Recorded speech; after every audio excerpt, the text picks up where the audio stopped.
You just landed in Leadership and Enlightenment, a podcast where the guests are exceptional humans that have faced their fears to crest into their best selves, growing into a way they can help their communities, creating opportunities, and sharing their secrets and their tips that they learned along the way. Without further ado, here we are, my friends. Have a great time today and enjoy Leadership and Enlightenment. Kylie, this is going to be a fun conversation. I can already see it. How's your day going? I love the setting. It's so beautiful. I had to take the opportunity to take the call outside in north of Dallas in Frisco, Texas. And I see you have a little coffee or a little cup, and I like to do coffee cups, like coffee shop hops. You take a cup and you coffee shop hop, and you just see what coffee shop has the best energy and the best audience and inspiration. So I just wanted to go outside today for our call because I think when you're outside, you're just grounded and have good energy, and the natural sunlight being solar powered is my nickname and how I operate. So Kylie Rae of Sunshine belongs in the sun. You got to bring in the energy somewhere there. Frisco's a cool place, man. I've done some work out there, and I love that new Omni, the PGA Omni out there. It's really cool a stunner. Yeah, they do a lot of events out there too, with your experience. Yeah. I've had some clients going out that way.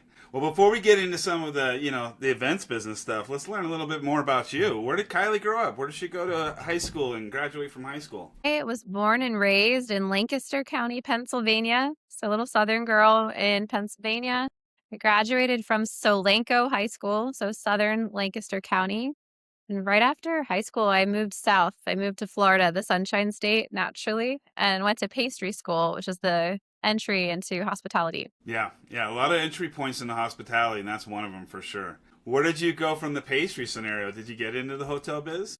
I did. So I first started working in hospitality at 15 while I was in high school.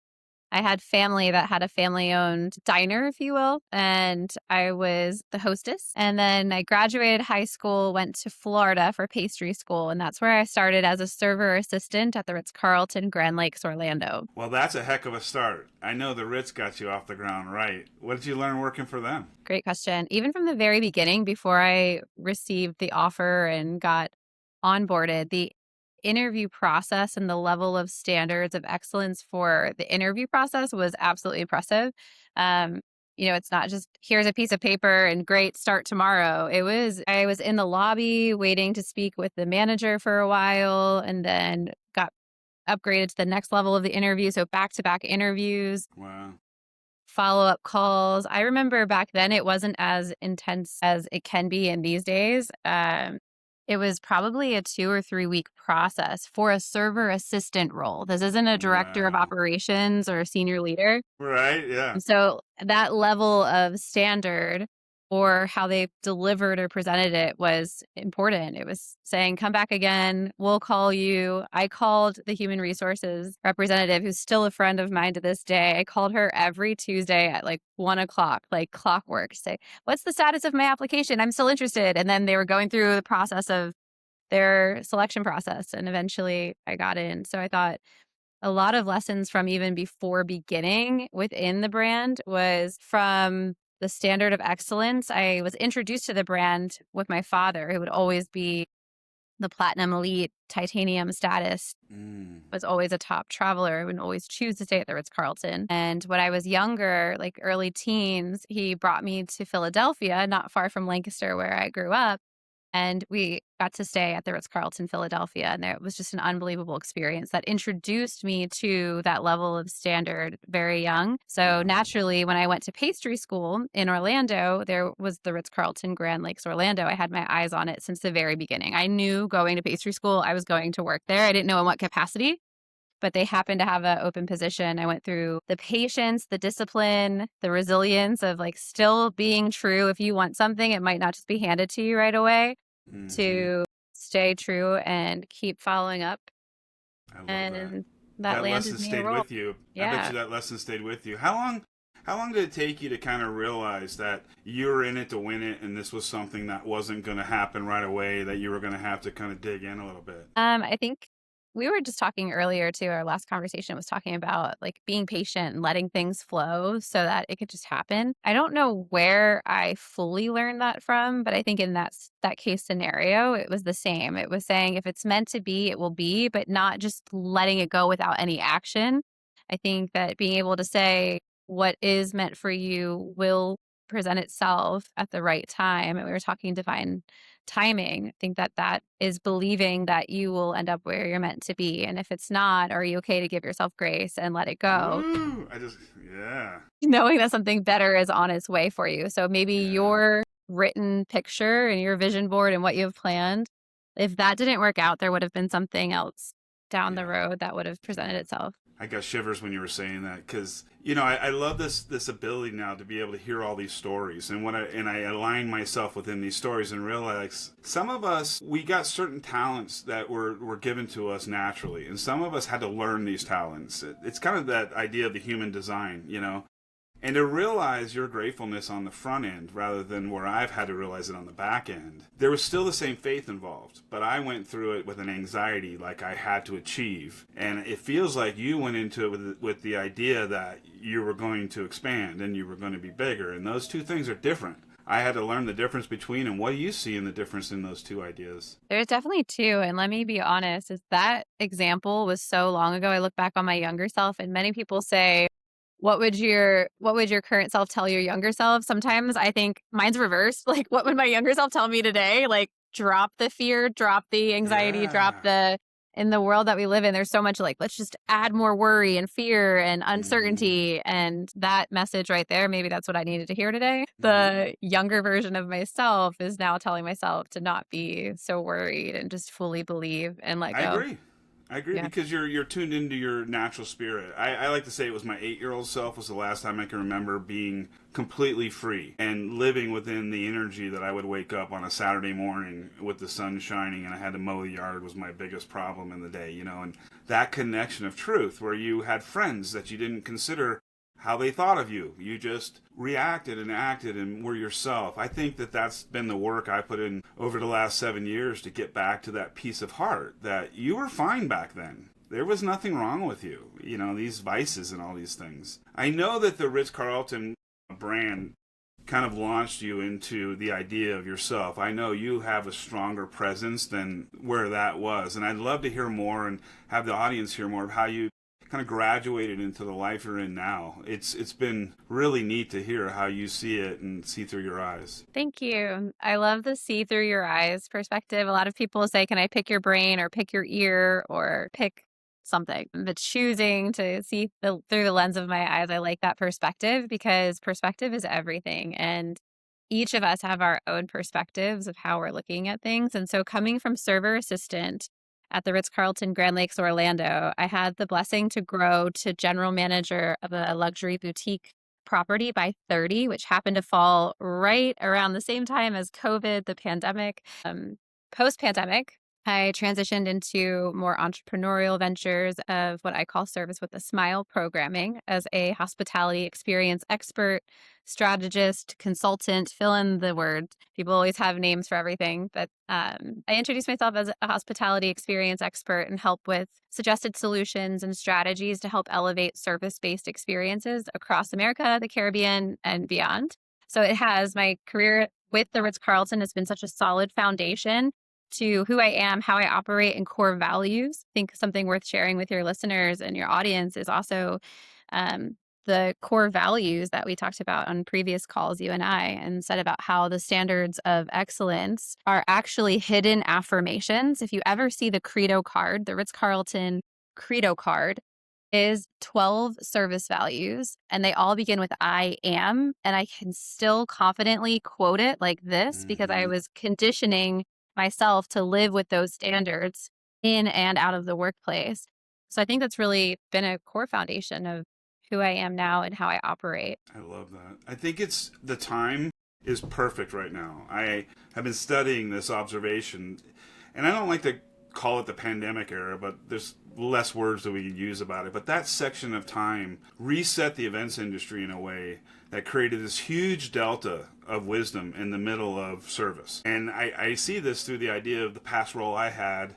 It took me 20 years plus to get there, and I was coaching and leading a team of representatives that were learning from me and that experience. And the representatives that replaced me were half the age. And I have to imagine in our industry, we know we have to learn it. You can't just study it in a book, that there's going to be a gap that's going to open up there at some point in how we all grow. So to see you come into that gap and offer these core values, I applaud you. I think it's the perfect time to come into this idea. And I think you're probably a little ahead of the curve, and you're going to start seeing it chase you in the next year or two of like, how do I fix this? Like, my people aren't seeing through the eyes of the guest. They're seeing through their frustration, or they're seeing through their want or their need. And all of your pretense cores, all the conversations you and I've had, you exude such a personal connection to grounding. Can you kind of transition to that with everybody and let them know maybe some of your daily practices and how you're able to maintain this presence in yourself? Absolutely. Energy is everything. And to your point, I think mastering your morning, it doesn't have to be an intense morning routine, but for me, it could be as simple as going to my favorite workout or go for a walk. Some days it is giving myself grace and resting, which is everything. So for me, I think it's really just filling up your cup first. I say a slogan of service with a smile starts with you. And so practicing what I present and taking my own advice is my own best practices of filling up my cup first, talking about that coffee cup, choosing what you're putting in your cup first. So for me, it's a water goal. Choose to stay hydrated before I go straight for caffeine. Choose to say my prayers and start the day in gratitude. If I start with a grateful heart, a grateful mind, a grateful spirit, it carries through the day. And if I start with a cranky attitude and waking up on the wrong side of the bed, which we all have our days, You do. it takes a little bit of time to re-navigate back to the path that you want to choose. And so it really is a choice at the end of the day, your choice of thoughts, your choice of actions, and choosing the narrative that you want to operate from. And I choose to show up with intention to leave you and your listeners better than when I found you. And so with that starts in the morning or the night And before to prepare for the morning. yeah, and literally, what on the outside, what we're hearing is choice. The idea that you need to make a conscious decision that you're going to create patterns in your life that are non-negotiable. And then that pattern creates a relationship with it. I was just having this great conversation with somebody yesterday, and they said, and after what we went through, they said it sounds like the repetition of pattern is what really starts to institute the ideals that you're talking about. And I'm like, yeah, it actually is. You have to start somewhere with that 1% effort and then see how that builds over your life. It may not pay your bills tomorrow. It may not give you that graduation promotion that you're looking for. But like you said earlier, if you sit within this ideal that you're going to get to this place in life eventually and enjoy where you are, that's the only thing I ever share with anybody is if I had a chance to go back, I would just take a little more time to enjoy it. And you're doing that right now. And I think that that's just amazing. Is there a time where it didn't feel that way for you and you really had to dig deep to figure out how to get yourself up out of that and maybe back into sunshine mindset? Could probably write a book. Like, I think that when you encounter someone with a sunshine spirit, um, I think it's also important to understand that they don't just wake up that way. I try to, and I try to condition myself that it becomes natural, just like you were saying with different habits and practices of releasing the need to believe that you want something or need something so bad. I work on that every day. But I think ultimately it's remembering that we all have our own story and our own journey. Like, I literally have so many examples of people have pushed my buttons. We're in the people industry. Hospitality is people taking care of people, and people can be challenging, just like technology can be challenging. I mean, anything can be, but if you choose to view it from a lens of opportunity and say, okay, what is the lesson or the blessing that I'm getting out of this? And how can I try to reduce this from reoccurring time and time again? A big takeaway of a lesson learned, an opportunity of how to keep moving forward and stay in the light. I've heard a quote that says, the light shines brighter because there is the darkness. Like, you can't see the stars as brightly Yeah. when it's light out. Like, the stars are still there. Mm-hmm. You just can't see them until the light shifts. So I Yeah. think the shadows and the dark and some of those challenging experiences, opportunities, people, thoughts, whatever it is that's pushing your buttons is what makes you stronger in your path towards sunshine status. Yeah. Um, No, and absolutely. I'm right Choosing there to with smile you. through it. Yeah, I think that that's a big thing. So specific examples, I could go to town talking about like this person, that person, how they choose to operate. But as you're doing more leadership and personality assessments and understanding yourself to better understand other people and how you interact and how it could be a yin and yang, that even though they're so different, you could really get a lot done together if you can navigate those differences. That's Hmm. it's almost like a game if you can choose to tell yourself that. No, true. Absolutely true. I mean, if you were to accept the fact that you created this reality around yourself before you got here, and these were all the characters in the play that you created, how would you, do your impromptu in your day to day? I think it's kind of fun if you look at it that way. If and an impromptu actor, their goal is to agree in the conversation, to move it along, to get to the resolution. What was your most influential aspect outside of the industry that you're working in? Or do you have any favorite authors or anybody that you really like to bring into your life as far as their opinions and their views? One of my favorite authors in the positive mindset space. So, about a decade ago, I was dabbling in studying positive psychology because I was like, there's something to this positive perspective thing. I know that I see the glass over full most days and understand all these different dynamics of how you can look at things. So, not just positive quotes and surface level, but really diving deep into the positive psychology side of things. Dr. Martin Seligman from Mm. early 90s. He was one of the first founders of positive psychology. I'd give him a shout out for the work that he's done to bring it to the surface. There's a book that actually my mentor, M.K. Mueller, created, Eight to Great. And I got certified in her content for certified positive mindset coach many years ago. But in that process, she introduced me to Sean Acor, and he wrote a book about happiness. And it is my favorite book of all times. Mm.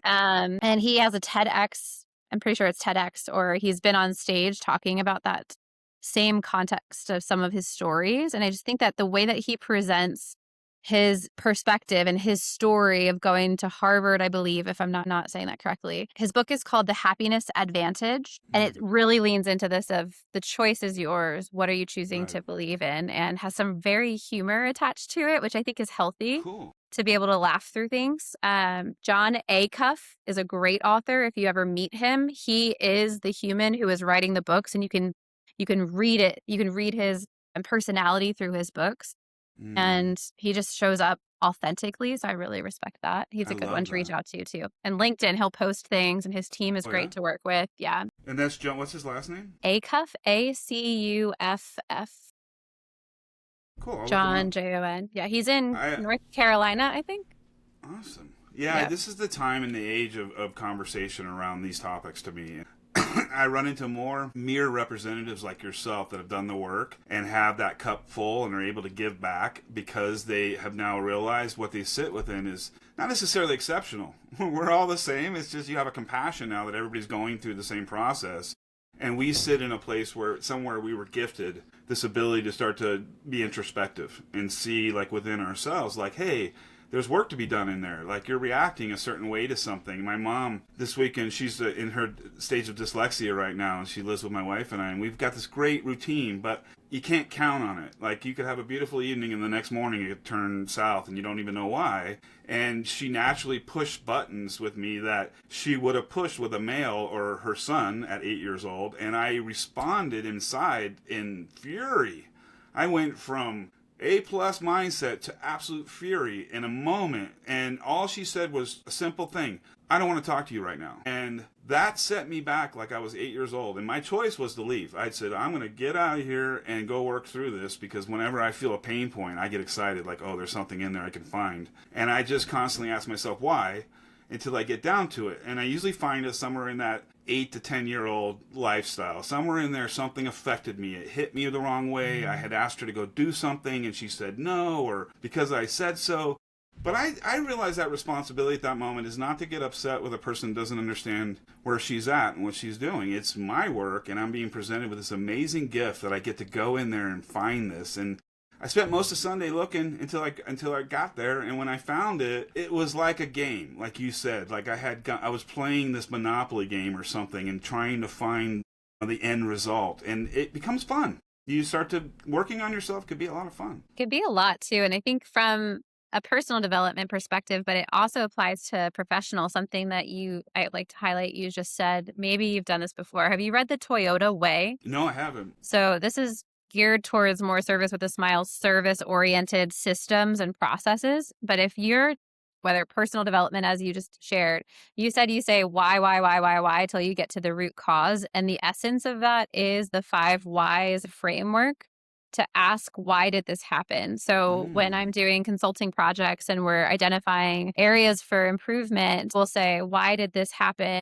Like, why did this injury happen? Oh, there was a slip and fall. Why was there a slip and fall? Oh, there was a puddle from a spill. Oh, why was there a puddle from the spill? It wasn't cleaned up. Why was it not cleaned up? Oh, the overnight didn't have the key to the cleaning closet. Why not? Because the evening shift before the overnight shift took the key. Okay, so we don't have an extra key for each shift, or there's an area for improvement with a process from training, empowerment of, is there a backup solution to cleaning up when you don't have the cleaning closet? It just shows you all of these different ways to think of a leadership perspective of how do we find these little gaps in the processes that aren't a bad thing. It's just a room to make it more efficient. And you can do that by not just putting a Band-Aid over it saying, oh, I put up a wet floor sign. You say you can do that and clean it up and find a way to dig deep to find the root cause to eliminate or reduce that from reoccurring. So personal, our stories, and professional, to kind of tie it together, is the 5 whys from the Toyota Way, another book. So we'll have a whole library by the end of this conversation. Yeah, for sure. Well, that's what it's for. Everybody's going to get what they want to get out of it and pull it. And I think that, it starts with clearing your space, to start with a clean palette in the morning is the way I see it. And if you're coming from a clean palette spirit mindset, like you're feeling good about yourself and life is going in a good direction, and then it changes, that's where you can identify something happened. And you didn't cause that. You weren't looking to change your moods. Something in there is where that work is to be done. And that's where you can start to kind of go in and start looking at yourself as like, why am I reacting this way to that? And that's a message. That is such a message. Oh my gosh. That's really good. Huh? Yeah. And I think like a loved one of mine, we've talked about a lot of these kind of scenarios, and he's also said about the importance of priming. Like Tony Robbins has a priming ritual that if you YouTube it, he'll tell you to do this and like move physiology to get like psychology moving in the right direction. So like energy in motion will shift your emotions. There's a whole, I'll go on a tangent, but it doesn't mean that you have to do that. Whatever your items are that set you up for success, if it's an evening routine to help you sleep well and your choice of sleeping so that you can sleep well and wake up to be fresh and in a sunshine spirit, it's so true that if something goes off, and I think that's a big message, whether it's your spouse or another loved one, family member, or in the workspace, could be that it's not just because you guys are at each other or they say something and you're sensitive to it. It's not necessarily them and it's not necessarily you. It's just kind of the dynamics of it to get to the bottom, the root cause of it, of saying like, it's not finger pointing, it's you or her or me or them, but saying like, did you set yourself up for success this morning, or are you battling? And if you are battling, are you showing up for the fight, and who are you showing up with in your corner? Because if you have the right people in your corner, they're going to back you up and be there to not absorb what you are carrying, but to help lighten your load. Yeah. I think that's a really big opportunity, is so who's in your circle that's really on your side, not coming to tear you apart while you're down. That's an important one too. Your 8-year-old friends. My wife is an 8-year-old friend. That's why we've been married so long. She can say anything she wants to say to me, and I'll look at her like, really? Like, I get it. And you remember your 8-year-old friends. You would say things to each other you would never say to an adult. And then you would go home, and the next day you were best friends again. And, I'm reading this great book, Stillness Speaks, with Eckhart Tolle. It's literally, I think we're all on a growth journey. And I think the part of the message is to enjoy the journey while you are growing, because once you stop growing, then what is there? And if we all were the same, then we wouldn't enjoy it as much as all the differences that exist, because there are so many lessons that you can learn from each other. I'm sure that your cowboy farmer friend has a bunch of things that you've learned too, like viticulture and how to grow things and how to develop things, like physically. How to look at myself. Yeah. Physically and in our own personal development journey. Took a class last week on master gardening. I'm not a master gardener. I just was invited to be in the room. Cool. when it's interesting, and this is kind of fun for you and the listeners to think about, is when you're in a scenario, do you look at the technical, tedious tasks and like the actual line items of like the educational, informational pieces that you're learning? Like 4.1% of the GDP of Europe is impacted by stress of people not showing up to work. And I'm like, that's something I took away from a call earlier today that I was like, that's very interesting. Yeah. But then can you also take other stories that might not match your focus and what you're trying to take out of it? Can you still find some inspiration or energy or the light shining through? Like, we're onto something. So I think that there's always going to be a takeaway that maybe it's not what I'm intending for you to hear, but it's what you need to receive from the messages. Yes. And so Yes.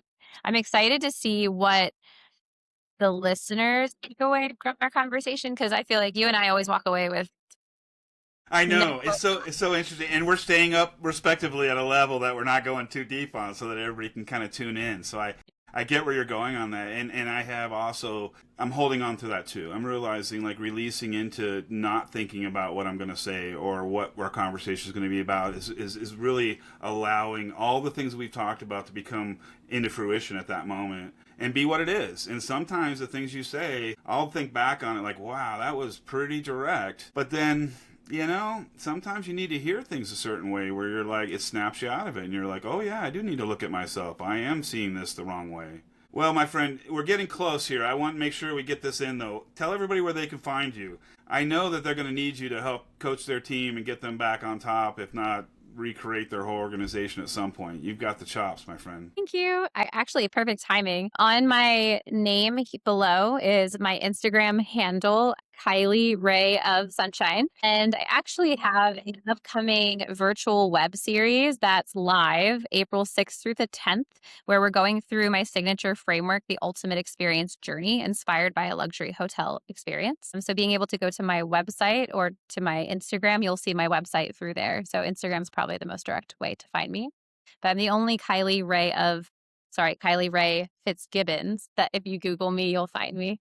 So happy to reach out. I'll have this episode out before your series starts. That way we make sure we get that in front of it for you. That'd be amazing.